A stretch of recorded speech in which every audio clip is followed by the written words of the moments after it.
So I am interviewing today Christine Seibold. Am I pronouncing that right?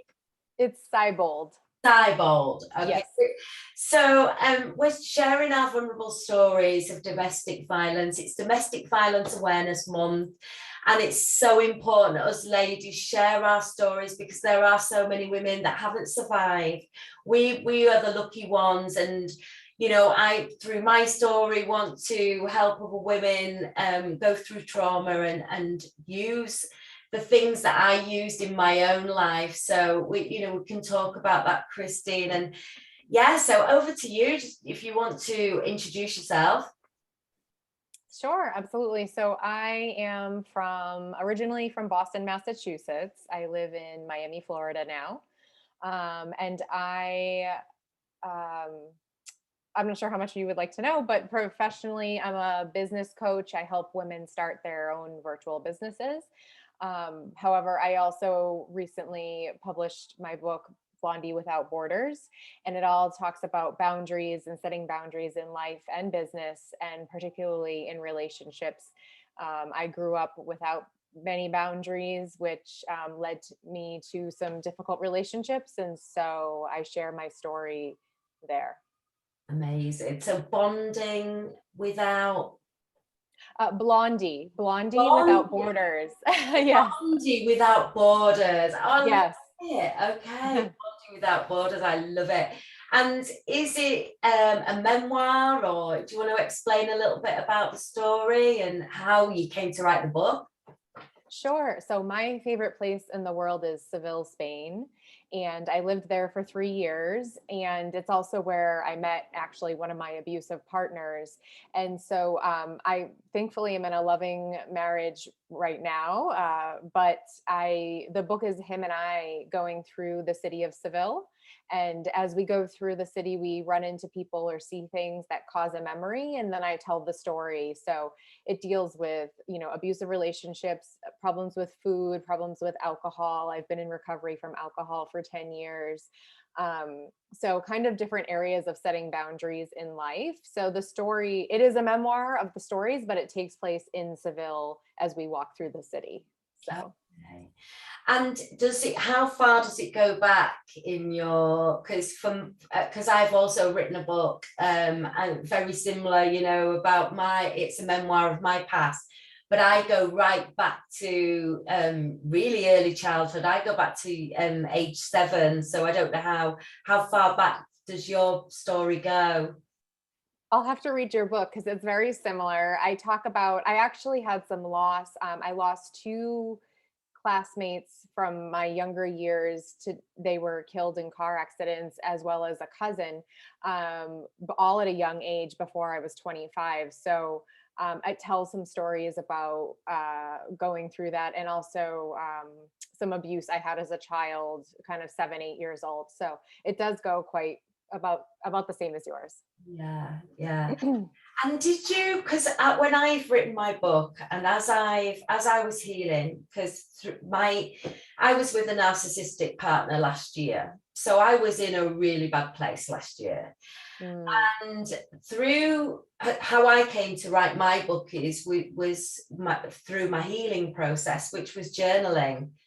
And I began journaling, and it ended up becoming into a book. So what was it that made you think, I'm going to write a book, and did it help? Because for me, writing my story has just helped me really, really peace my life and be able to forgive myself. Yes. Yep. So my cousin always kind of said, I've always had a crazy life, especially being into alcohol and men.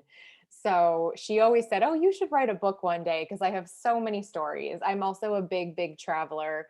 So I just have lots of stories. And so that was kind of the first idea sparked, but I never thought I could do it. And then my abusive relationship ended in 2016. And so I did a lot of therapy, both during and after. And as a Could I just ask you what you did? What was the therapy that you did? I have done a lot of therapy. it'd be really interesting to kind of, let other women know that this is maybe what worked for me, and it may Mhm. help somebody else. Yes. So the first kind of therapy was your typical therapist, but I found an amazing woman. I truly believe that she's like an angel. I started seeing her 6 months after I married my narcissist ex-husband. And so she helped me realize he was a narcissist, set boundaries, and get out safely, actually. So I'm forever grateful to her. Years after, I did some breath work, like intense breath work, led by an instructor, and also some hypnotherapy to deal with food and food issues. And I lost a lot of weight, and think, and of course meditation and journaling as well. So those were the main types that I did. Great. And when you've written your book and you've gone through your past, has that helped you to heal? And how did it feel for you? Because for me, it put lots of things to bed. Not to It bed, was, but it helped me understand. yes. So I've done a lot of reflecting, of course, since 2016. Also, to just, I didn't date for a year after. And that was a suggestion from my therapist to just really focus on myself, loving myself, forgiving myself. And so it did help with the therapy, although I must say there were days when I was writing that it just brought really tough feelings, and guilt, and why didn't I leave this sooner, and things like that, but and then having to reread it and edit it like so many times, it got tough sometimes because it was constantly in my face and I was like, I don't want to read this anymore. But I'm proud, and I know that my story will help others, so yeah. Yeah. And because for me, I've got a self-help section at the end with all the things that, Same. oh, okay, amazing. So I have why boundaries are important, how to set them, and then there's about 10 pages of lines for journaling or writing thoughts down. Right, amazing. So, like, do you want? I mean, I don't know if you want to open up a little bit about the story. Sure. Pardon me. Yeah, over to you. Then I don't know where did you recognise? So, when you talk about how your therapist told you he was a narcissist, Hmm. I didn't know anything about narcissism until last year. I Till I didn't was either. in a narcissistic relationship, and I'd been ghosted for 2 weeks, and I didn't know what to do. So I YouTubed, what do I do if I'm being ghosted? And I came Mm. across a lady coach called Lisa Romano, who talks about codependency and narcissism, and something rang true. And I don't, for you, yours, by the sounds of it, was a few years ago. So that may be not as widely known. Narcissism wasn't that known, was it really, a fair few years ago? Absolutely not. You're right. So I actually have two, unfortunately, two relationships that happen. So let me just go back. So I believe that it's all connected. So I experienced some abuse as a younger child. And through my therapy, I learned that I started to attract similar men it was more yelling, a little bit of slapping, but more yelling and doing mind playing games, locking me in a closet as a child, things like that, by a caretaker. So it wasn't my parents, they didn't know, and in fact I just told them a couple of years ago, I think when I started writing the book, about it, and so it was quite a shock. But that then led me to attract these unhealthy men because my therapist oh, go ahead. Yeah, I was just going to ask you, when Yep. you talk about you only just telling your parents, have they Uh-huh. read the book? So my mother has, and my father has started it. He's a bit slower of a What was reader, but their response? So I have two sisters as well. I think one of them has read it. I'm not sure if the other one has, but they said they're all waiting to talk about it till everyone has read it. So Right. I haven't really heard much yet. My sister called me. I She was actually just, Yeah, I was just really interested because my mum's read my book and she was like, wow. She said, I'm so sorry. And I said, don't apologize, So Mhm. I was just really interested to kind of find out maybe, what your parents' reaction was to your book. So, Yeah, so yeah, sorry for interrupting. that's okay. I'll write you once I hear their thoughts. Yeah. um, so yes, so I had this pattern of attracting kind of unhealthy men. And then I always started to look for substances outside of myself to soothe myself ever from that young age that I was experiencing the abuse. So it started with food. So I would still use food for comfort, up into my teen and early 20s. And today it is a lot better, but still sometimes a challenge. Yeah. And then that turned into alcohol as I became a teenager. And so I was a big binge drinker, and have, of course, lots of stories to go with that. But I've been married 3 times. The first one was when I was 21, and he was a good guy, but kind of young and stupid and didn't know what I was doing. Um, right after a month after breaking up with the first husband, I started dating another man, and he was also an alcoholic. And together we were extremely toxic, both of us. And so that he kind of started with calling me names, pushing me, things like that. And then one night he asked to borrow my car. He left and came back 3 hours later, extremely drunk. I couldn't get in touch with him.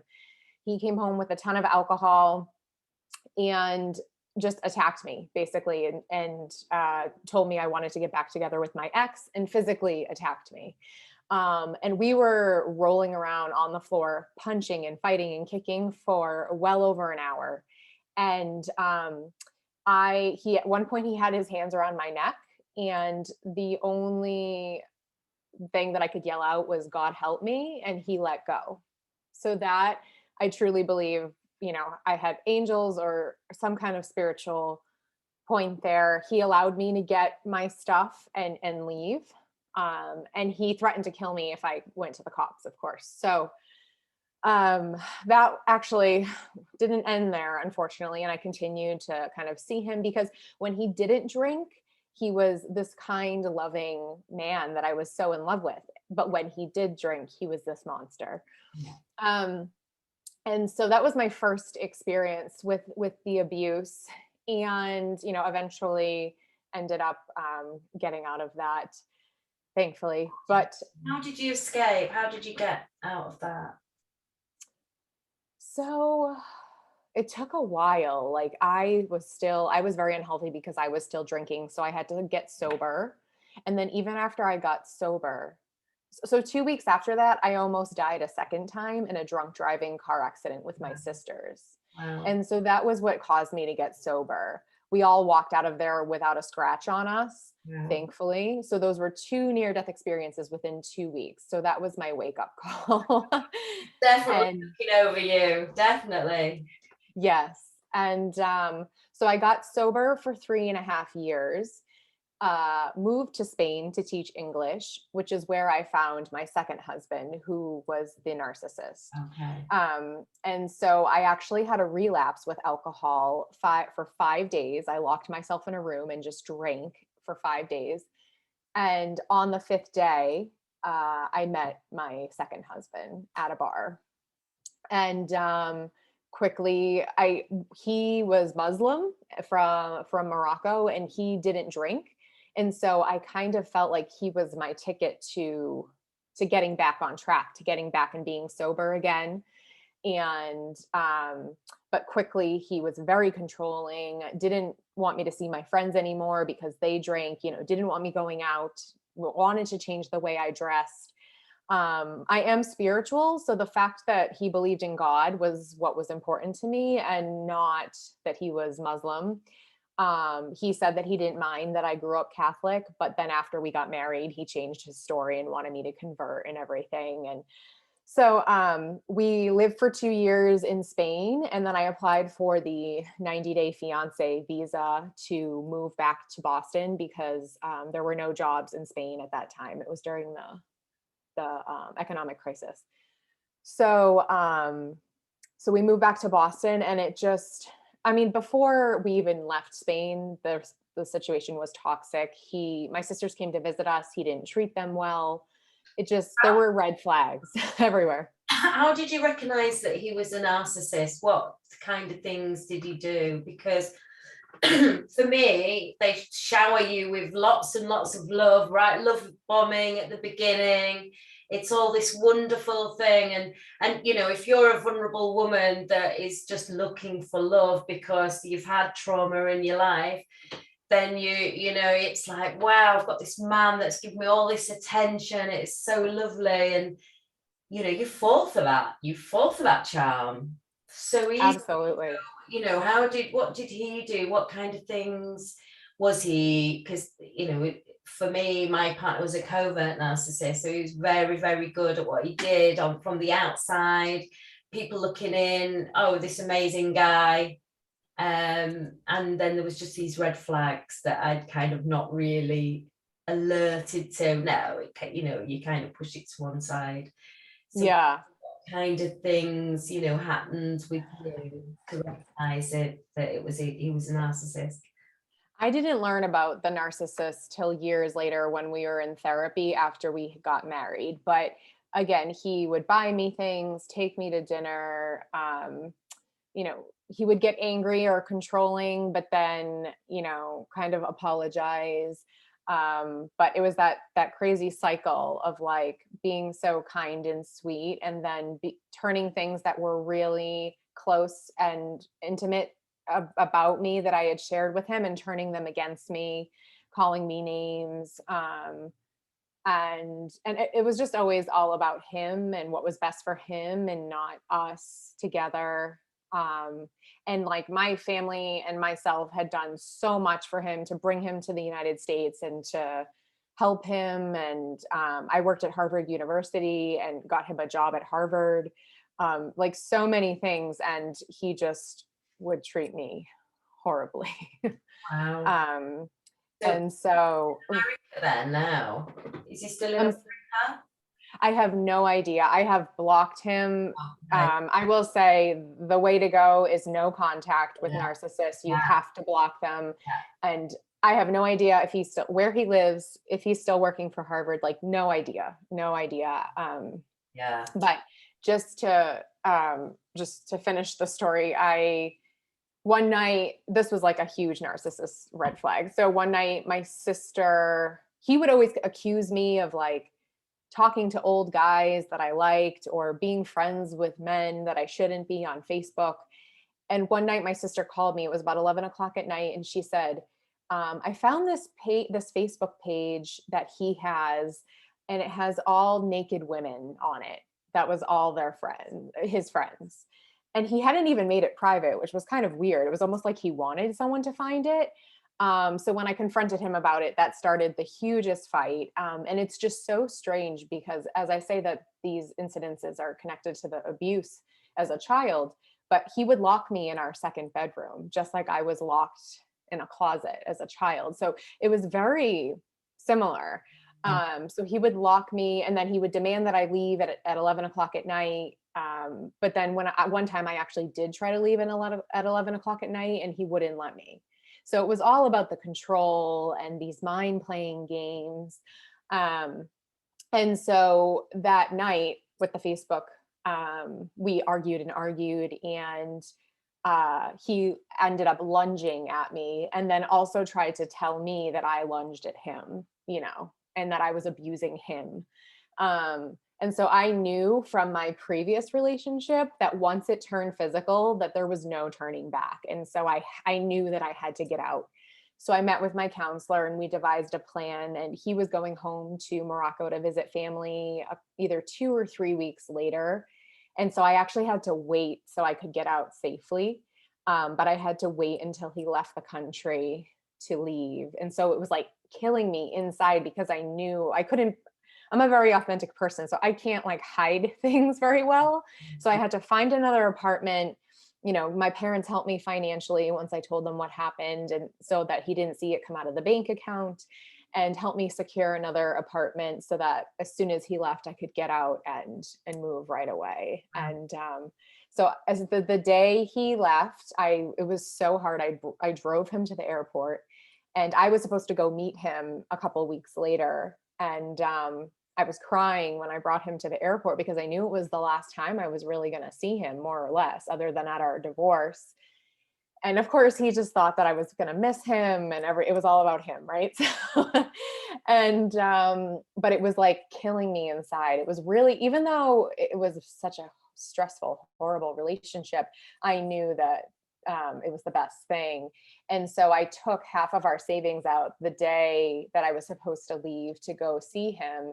And he saw immediately, got the notification, and started flipping out. He actually came home early from his country to try to find me. I actually ended up going on this is in the book, I went on a 3-week trip with my dad because I was supposed to go on a 3-week trip with him. And my parents didn't want me alone in Europe. And so my dad came with me, and we had the best time, and I'll never forget it. And he helped me heal and was there for me to cry and everything. So I'm grateful for that and that time that we spent together. And then I did continue for an extra week by myself, and came back, and he was there waiting for me at my car with flowers and gifts from his country and everything, trying to get me back in, and I actually had to put a notice up through Harvard that he was not allowed in my building, and even though he worked there and everything. So it was a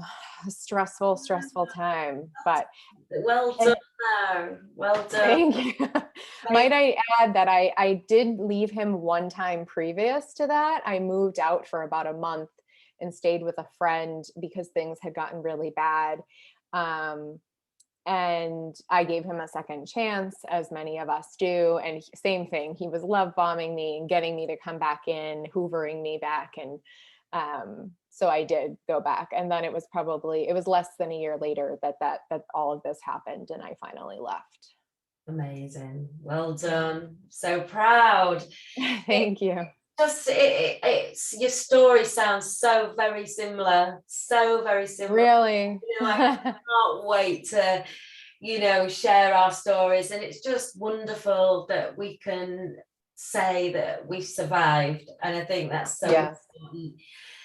And so you've left him, you can breathe again. So what next? What happened next? So I went on the trip with my dad, came back, and it was funny, even after that, and he did not leave me alone. I had to block him from everything, create a new email address.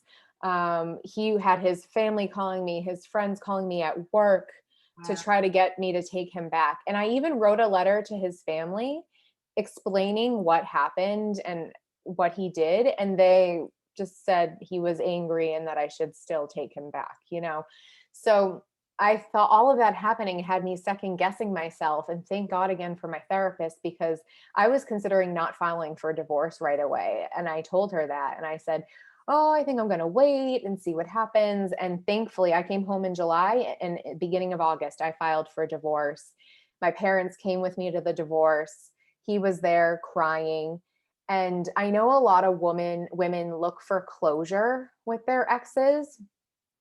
I thankfully was able to get some closure at the divorce because the judge actually decided not to show up, and the divorce almost didn't happen. And I said, we will stay in this courthouse until it closes. This needs to happen today. I also might say that I opened a post office box when I moved out so that it was secret. And I was able to file for the divorce with the post office box, with a statement saying that there was abuse, so that when he was served the papers, he couldn't see my new address or where I was living or really have access to me. So I just wanted to make sure that people keep themselves safe. And so I just really kept doing a lot of therapy, working on myself, working to love myself. It was really difficult How did for you a while. start that process? Because that's quite interesting. For me, I just was able to start looking at myself in the mirror and telling myself I am enough. And Mhm. it's a really weird thing when you first start doing it, because it feels uncomfortable, it doesn't feel natural. And I just started telling myself, you know, you are enough. I actually like you, you know. And I can look at myself and I'm quite proud now, you know.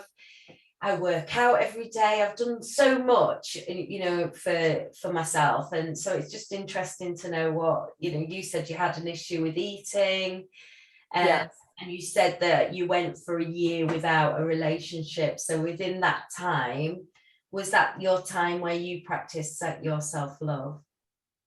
Yes, absolutely. I started with affirmations, and I actually dedicate the book to women who think they aren't enough. And I say, you were, you are, and you always will be. That's the dedication of my book. So I think everyone can relate to that feeling of not being enough. And especially when you leave the relationship, you always think, well, what if? And could I have been enough? You know, and the mind games that it plays with you, it just, you question yourself and who you are. So I remember feeling really lost and like knowing like I didn't know who I was at that point, because the last like 3.5, 4 years had been with this man that defined every move I made basically.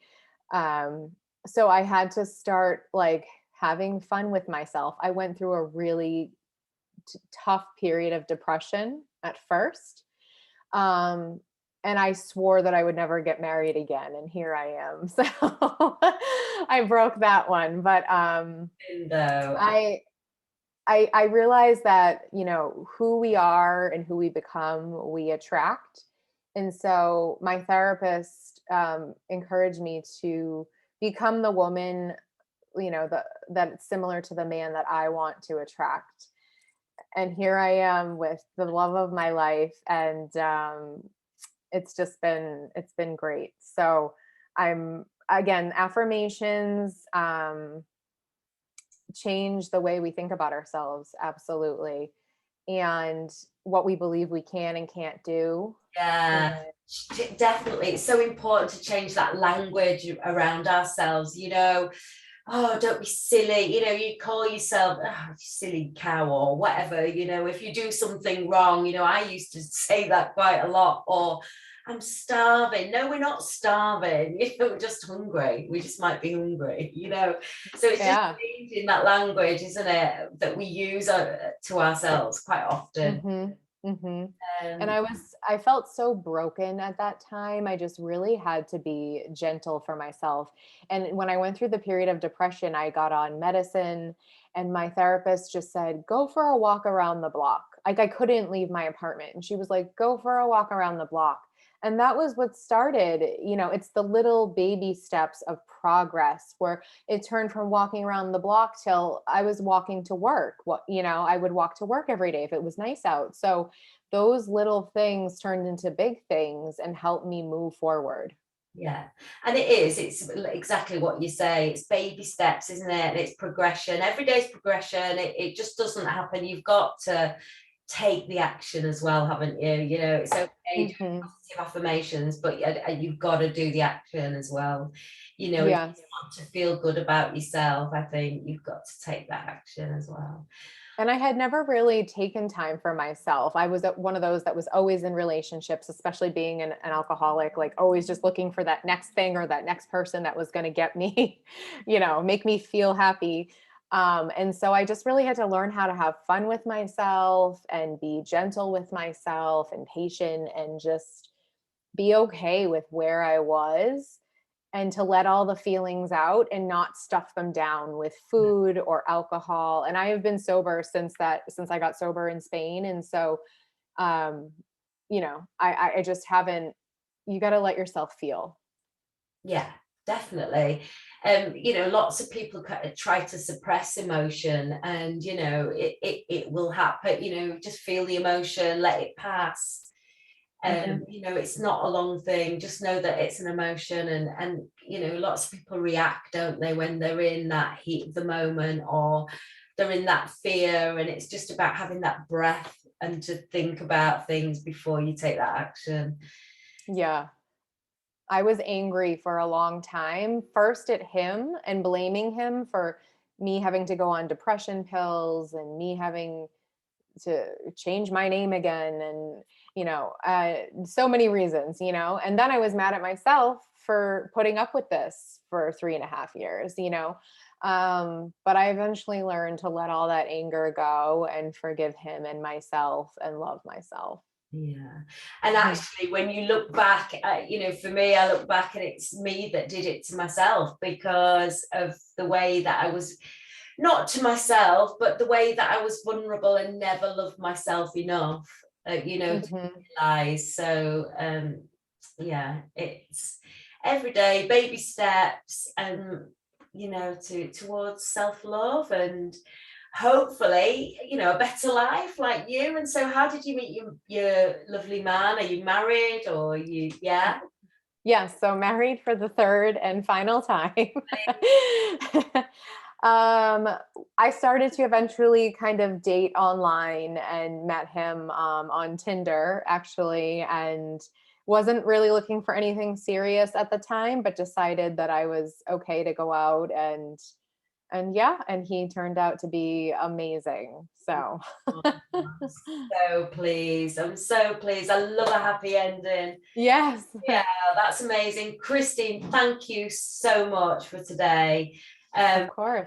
Speaking to me, but your story has been really inspiring, and you've been so vulnerable and brave in telling your story, in the hope that we can help other women that are going through maybe similar situations and that just need a way out, and just to know that we can survive trauma and domestic violence. We can go on to, you're living proof that we can go on and have an amazing life. So thank you so much for speaking about. Thank you for the space to share my story.